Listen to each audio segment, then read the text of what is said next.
이 시간 저희들이 이사야서 11장을 읽었습니다. 여러분 11장은 이사야서의 하나의 특징, 애언적인 특징이 나타나고 있는 그런 장 중에 하나죠. 예수님께서 엠마오로 내려가는 그런 두 제자뿐만 아니라 또 부활하셔가지고 예수님의 제자들을 만나시고 그들에게 성경을 이렇게 해석해 주는 내용들이 우리가 복음서에서 보고 또 깨닫고 제자들이 깨닫고 즐거워하며 기뻐하는 그런 내용들이 기록되어 있는 것을 알고 있죠.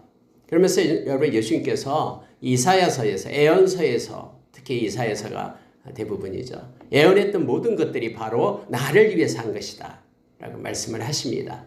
그 중에 하나가 오늘 읽은 11장에 나와 있는 이새의 줄기에서 한 싹이 나며 그 뿌리에서 한 가지가 나서 결실할 것이요 하면서 이제 예수 그리스도가 이 땅에 오셔서 행하실 그런 내용들을 예수님이 오시기 전 이사야가 700년 전에 이 말씀을 통해서 이렇게 예언하고 예수님이 오셔서 그렇게 모든 열방의 사람들에게 기치가 되어 많은 이들이 주께로 돌아와 구원 얻는 놀라운 역사가 지금 2000년 동안 계속되고 있음을 알게 합니다.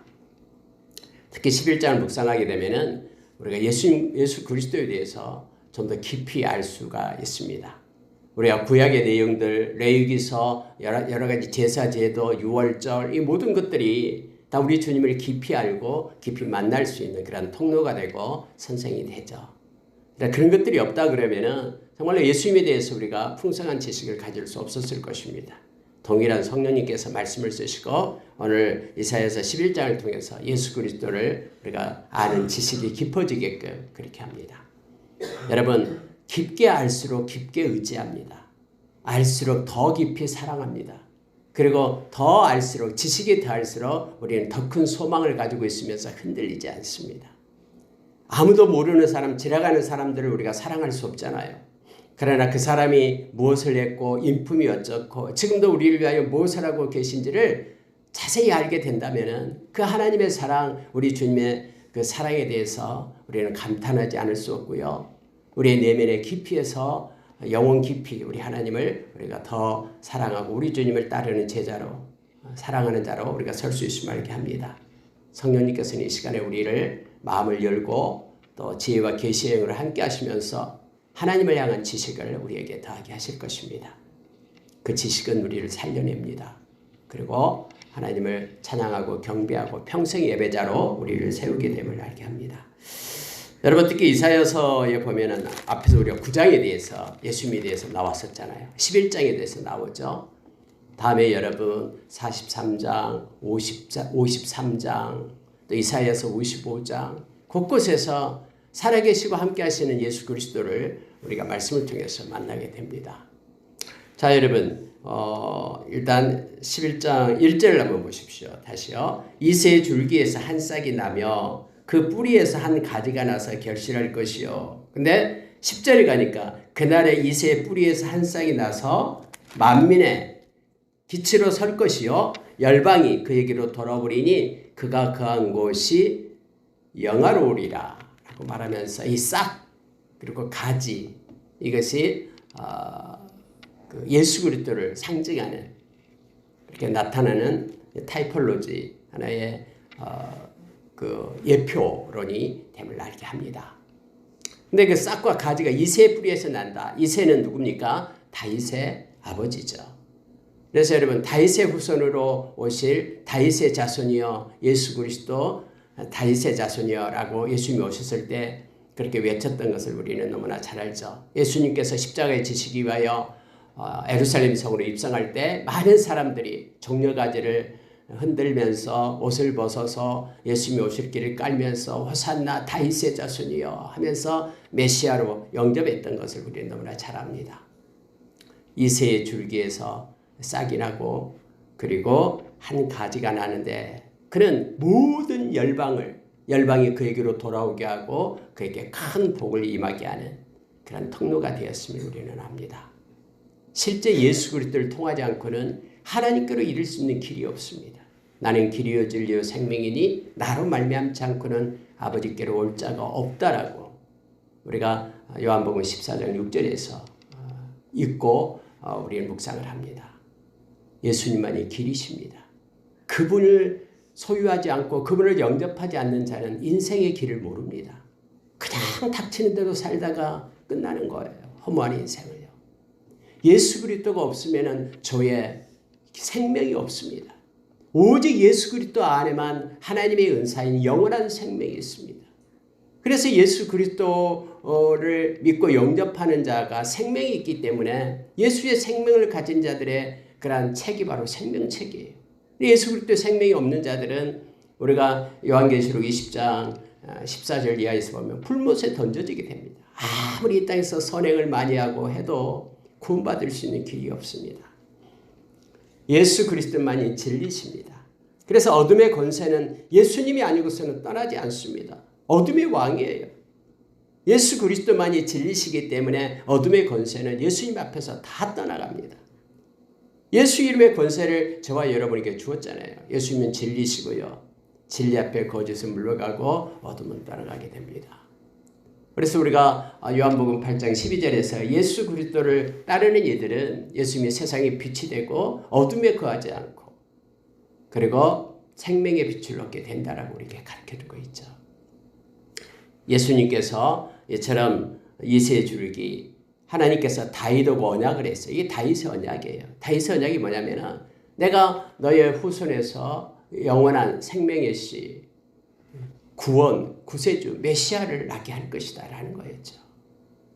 영원한 왕을 너희 후손 중에 낳게 할 것이다. 그는 모든 열방의 사람들을 하나님께로 돌아오게 하는 영원한 복을 가진 자로 하나님께서 다윗하고 언약을 맺었잖아요. 이게 다윗의 언약이에요.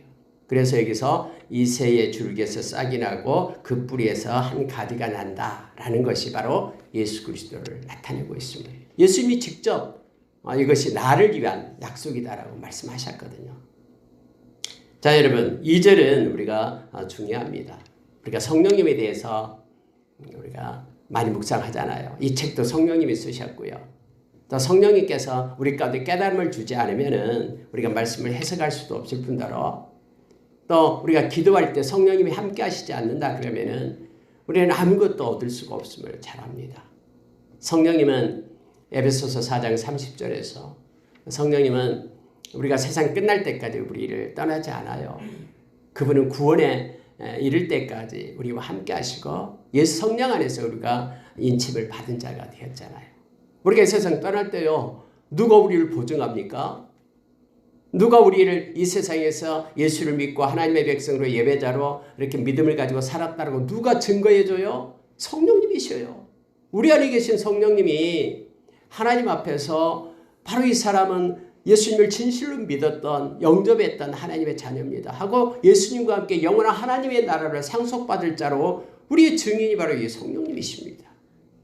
성령님은 우리를 고아처럼 내버려 두지 않고 우리의 인생길을 인도하시고 이끄십니다. 성령께서는 은사를 주셔서 우리가 넉넉히 이길 수 있는 힘을 주시고요. 성령이 활동함으로 인하여 우리의 인격과 삶 가운데 성령의 열매들을 맺혀가게끔 이끌어 주시죠. 하나님을 향한 사랑이 더욱더 확장되게 하시고요. 하나님이 공급해 주시는 기쁨이 우리를 두르게 하시고 하나님의 평강과 또 어떠한 삶에도 요동하지 않고 오래 참음으로 견뎌낼 수 있는 힘도 성령님이 주시죠. 그리고 하나님이 기뻐하는 양선, 선에 대해서 가르쳐 주시고요. 그리고 우리가 잘 아는 하나님의 마음, 자비의 마음, 하나님 맡겨주신 끝까지 해낼 수 있는 능력과 힘인 충성을 주시고 또 온유하고 절제할 수 있는 힘도 성령님이 주시는 거예요. 열매로요. 근데 여러분 오늘 이 말씀을 꼭 기억하십시오. 그리고 묵상하십시오. 2절을 꼭 기억하시기 바랍니다. 성령에 대해서 말씀하셔요. 예수님도 성령의 충만함을 입어서 성령의 인도하심을 받았죠. 광야에 가서 이렇게 40일간 금식하고 이렇게 이제 공생애를 시작하실 때도 성령의 이끌림을 받으셨잖아요. 예수님이 성령님과 함께 하셔서 그래서 여러분 예수님의 영을 성령이라고 얘기합니다. 로마서 8장 9절에서 그리스도의 영이 없으면 우리는 그리스도인이 아니다라고 말하죠. 또 똑같은 로마서 8장 9절에서 이 성령님은 하나님의 영이다라고 말합니다. 원래 하나님이 영이시잖아요. 근데 성령님, 그래서 우리가 성령의 하나님, 인격체이신 성령의 하나님을 우리가 바라보게 됩니다. 성령의 하나님은 천지를 창조할 때도 엘로힘, 성부, 성자, 성령의 하나님이 함께 하셨죠. 여전히 지금도 함께 하시고요. 영원히 함께 하신 분입니다. 성령님께서 우리로 하여금 하나님을 알게 하고 예수님을 알게 하시고 십자가의 은혜와 사랑이 나를 위한 것임을 깨닫게 하신 분이 성령님이시죠. 오늘 11장 2절의 말씀 7가지의 성령의 모습을 나타내고 있는데요.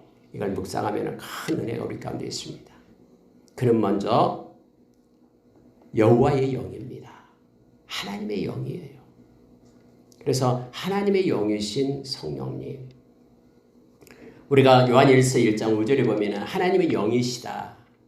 하나님은 빛이시다 라고 말하죠. 그리고 요한복음 4장 24절에서 하나님의 영이시다 라고 말합니다. 그런 예배하는 자가 영과 진리로 예배해야 된다. 하나님이 영이시기 때문에 안 계신 곳이 없어요. 근데 무엇으로 가지고 깨닫게 하시는 바로 이 성령님의 역사로 알게 하신다라는 거예요. 예수님께서 내가 너희들을 떠나는 것이 너희들에게도 유익하다. 왜냐하면 내가 떠나면 내가 아버지로부터 보혜사 성령님을 받아서 너희들에게 보내줄 것이다. 그러면 너희들이 세상에서 고아처럼 이리 치고 저리 치고 사는 것이 아니라 성령님이 너희를 이끌어 주실 것이다. 라고 보혜사 성령이 우리의 카운셀러가 된다라고 그렇게 말하고 있습니다. 우리를 진리 가운데로 인도하시고 깨닫게 하시고 회개의 마음을 주시고 지혜를 공급해 주시고 눈을 열어서 알게 하시고 긍휼을 주시고 이 모든 것들이 바로 성령께서 행하시는 일들이 있거든요. 오늘 저와 여러분 이곳에 나와서 하나님께 예배할 수 있는 마음을 부어주신 분도 성령님이셔요. 우리 자의로 임의로 된 것 같지만은 성령님의 역사 가운데 우리가 있는 것입니다. 그래서 여러분 첫째 성령님은요 여호와의 영이십니다. 그분은 하나님과 본체십니다. 그래서 우리가 성령님을 찬양하고 성령님과 동행하고 함께하고 여호와의 영이시기 때문에 우리가 고린도전서 2장 8절 이하에서요 여호와의 깊은 것을 알 수 있는 분은 성령님밖에 없어요. 여호와의 마음을 알고 하나님의 뜻을 알고 그리고 하나님의 눈을 가지고 우리를 가르치고 지도하시는 분이 바로 성령님이시죠. 그분은 여호와의 영이십니다. 두 번째로 여러분 그분은요 지혜의 영이십니다. 우리가 지혜와 계시의 영을 우리에게 달라고 기도하잖아요. 지혜예요.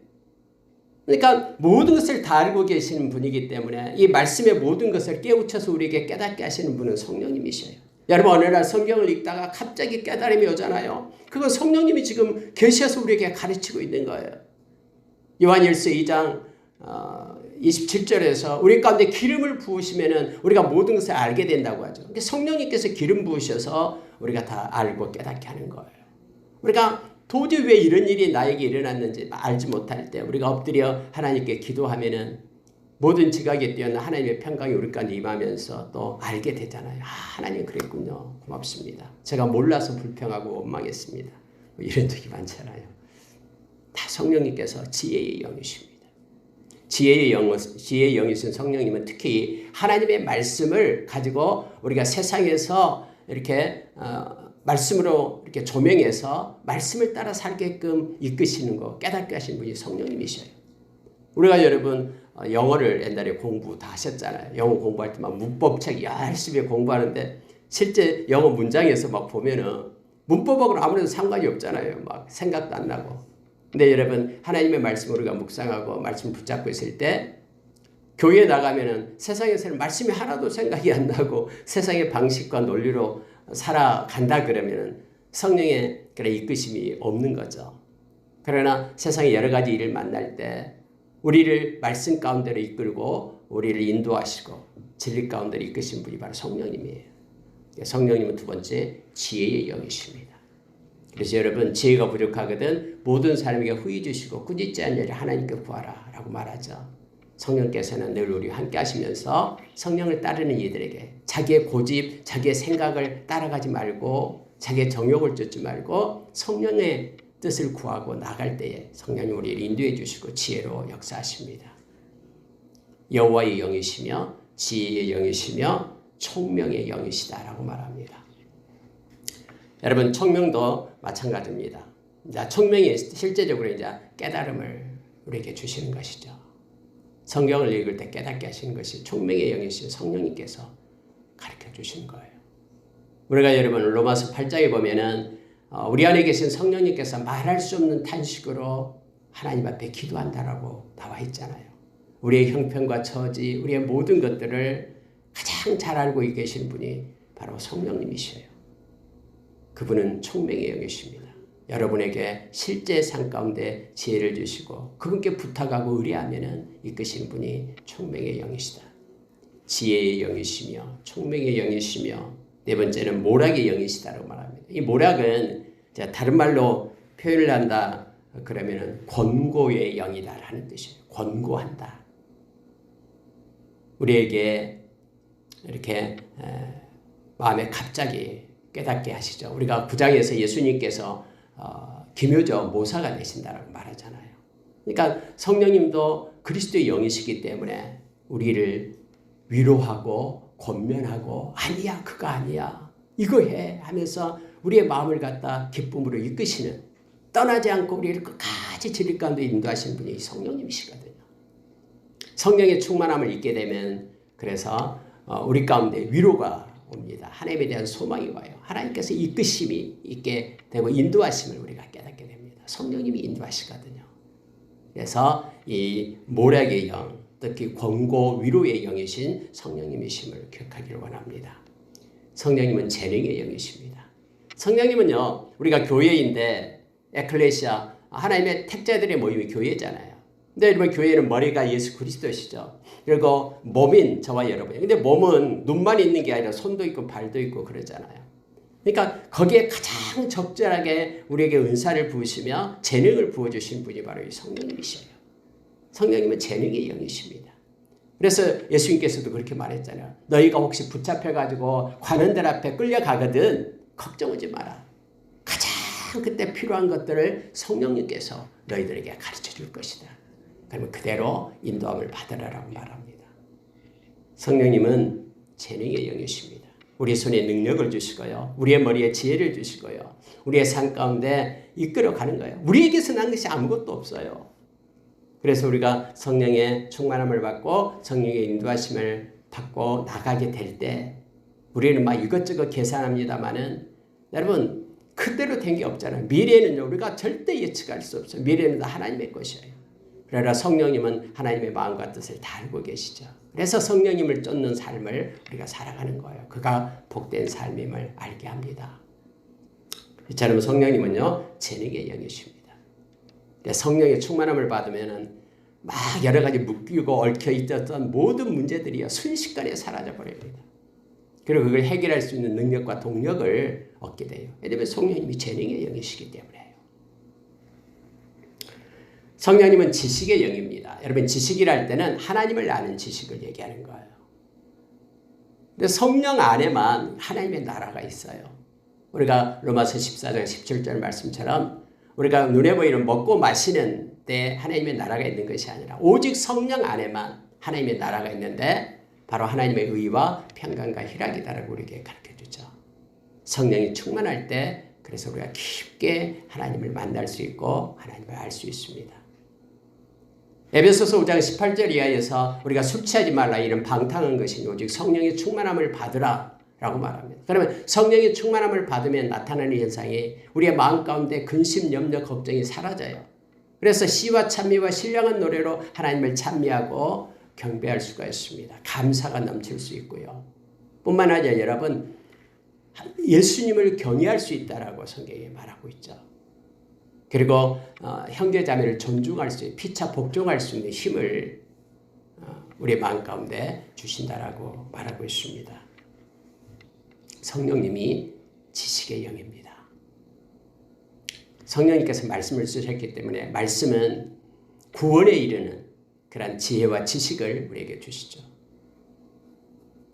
예수 그리스도가 지혜와 지식의 보화다라고 얘기했잖아요. 성령님이 예수 그리스도 영이시기 때문에 우리가 하나님을 알 수 있는 깨닫게 하시는 것은 바로 지혜의 영이신 성령님.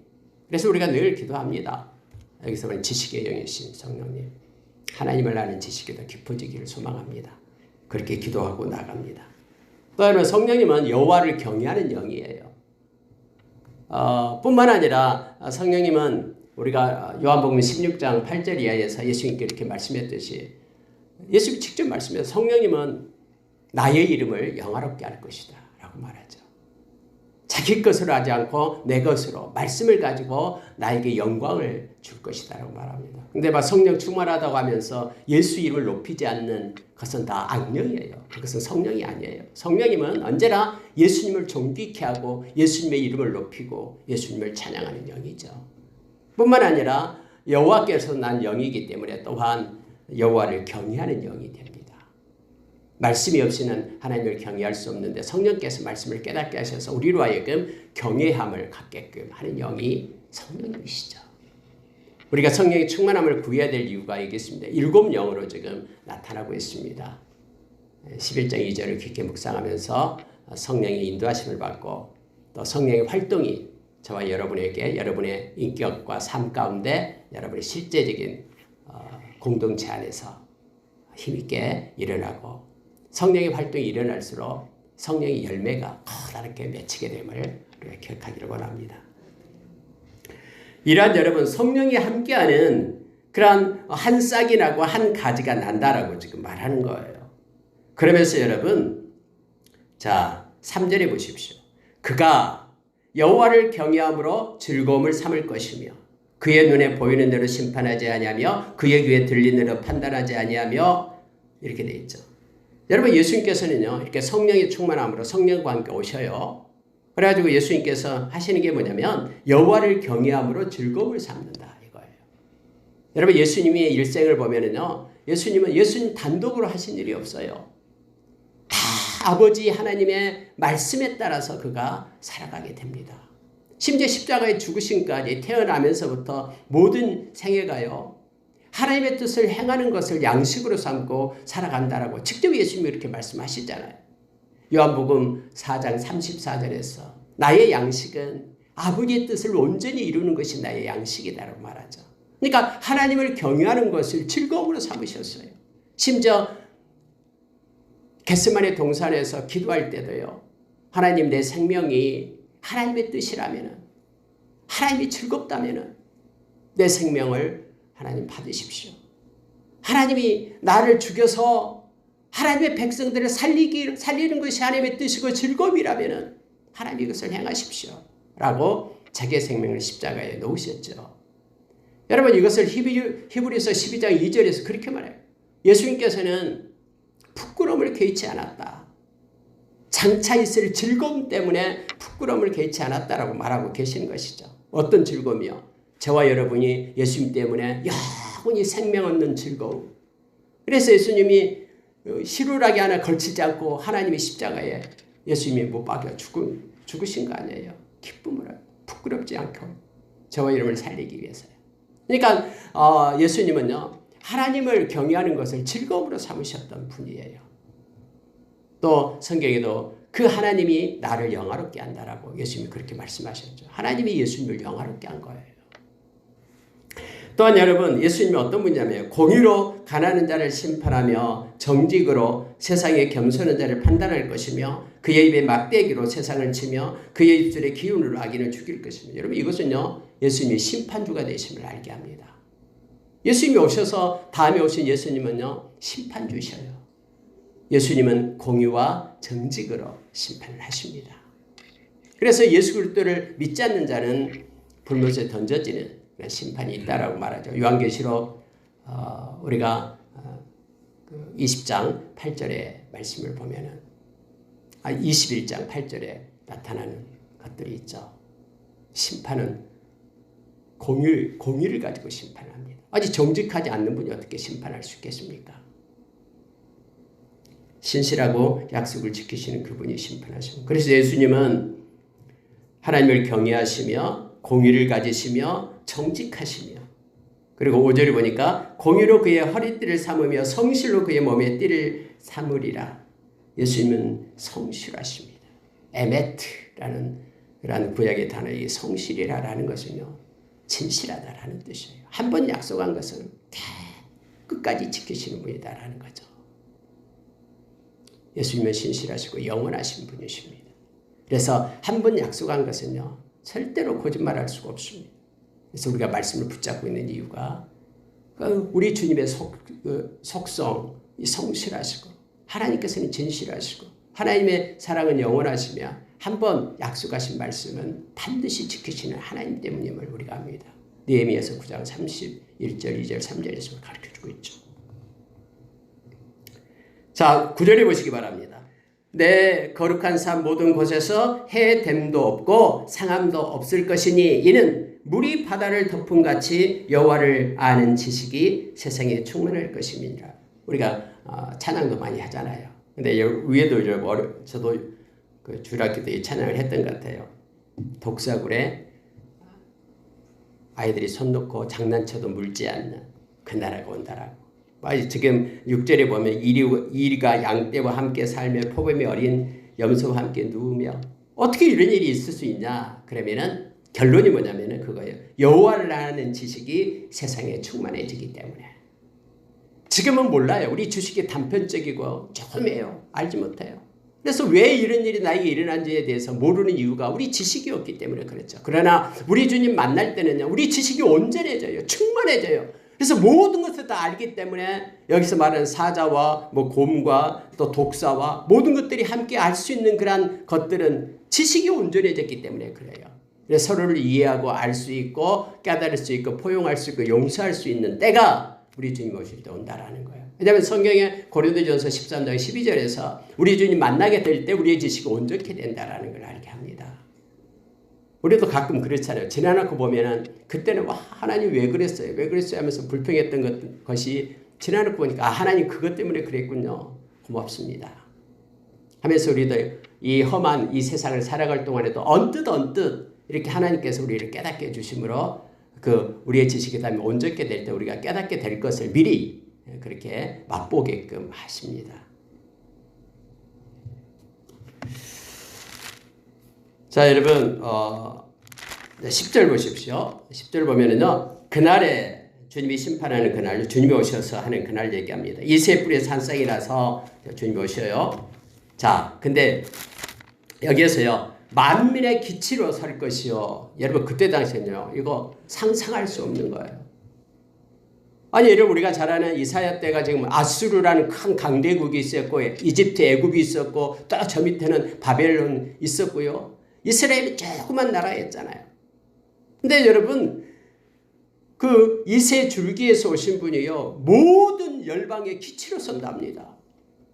그래서 그 열방이 그에게로 돌아오리니 그가 거할 곳이 영화로우리라. 자, 11절. 그날에 주께서 다시 그의 손을 펴사 그의 남은 백성을 아수르와 애굽과 바드로스와 구스와 엘람과 시날과 하맛과 바다 섬들에서 돌아오게 하실 것이라. 여호와께서 열방을 향하여 기치를 세우시고 이스라엘의 쫓긴 자들을 모으시며 땅 사방에서 유다에 흩어진 자들을 모으시리니 하면서요. 아니 그때 당시 이렇게 핍박받고 있는 조그만 나라, 세상의 강대국이 엄청나게 많은데 그때 이 말씀을 이사야가 선포하는 거예요. 이 말씀 들었던 많은 사람들 웃었을 겁니다. 네, 여러분 지금 이 말씀을 보면은요, 예수 그리스도 때문에 열방의 모든 나라에서 구원받은 하나님의 백성들이 세워지게 되잖아요. 마지막 때에는 모든 족속에게 이 복음이 증거될 겁니다. 그제야 끝이 오리니. 그래서 우리 주님 오셔서 이제 하나님의 나라를 새롭게 여실 것입니다. 마태복음 24장 14절의 말씀처럼. 그래서 이 일 때문에 많은 선교사들이 지금 각지 흩어져서 생명의 통로가 되고 있는 거예요. 우리는 힘써 기도하며 때로는 하나님이 주신 마음 가지고 물질을 보내면서 그 사역을 감당하도록 우리가 돕고 동역하고 있는 것입니다.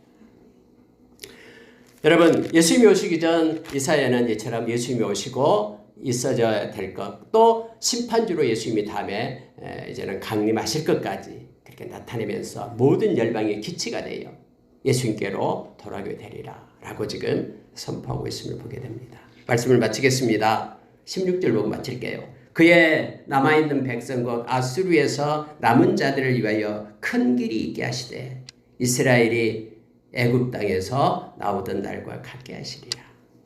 그래서 이건 이제 이스라엘 백성이 바벨론의 포로로 끌려가게 되고 하나님의 때 하나님께서 그를 건져주시고 이끌어주심을 나타내주고 있는 내용입니다.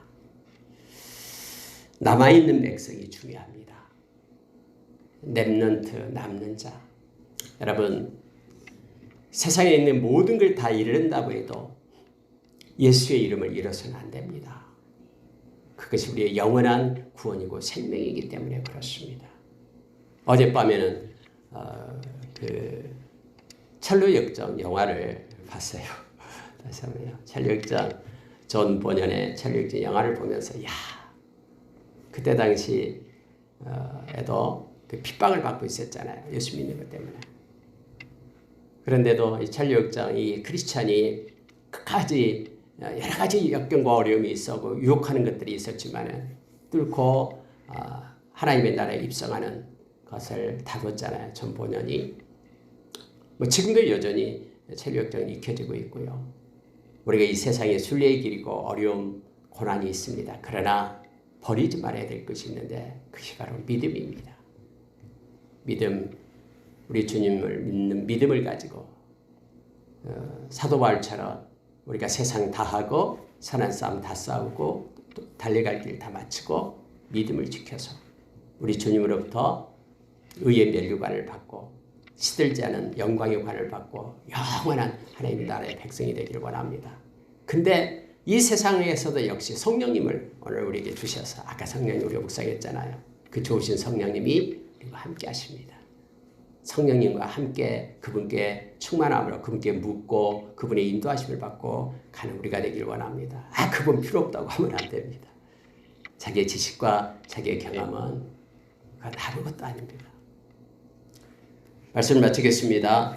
오늘 하루도 우리가 성령님의 인도하심을 받고 하나님을 경외함으로 말씀을 붙잡고 살아가는 저와 여러분 되기를 원합니다. 함께 기도하겠습니다.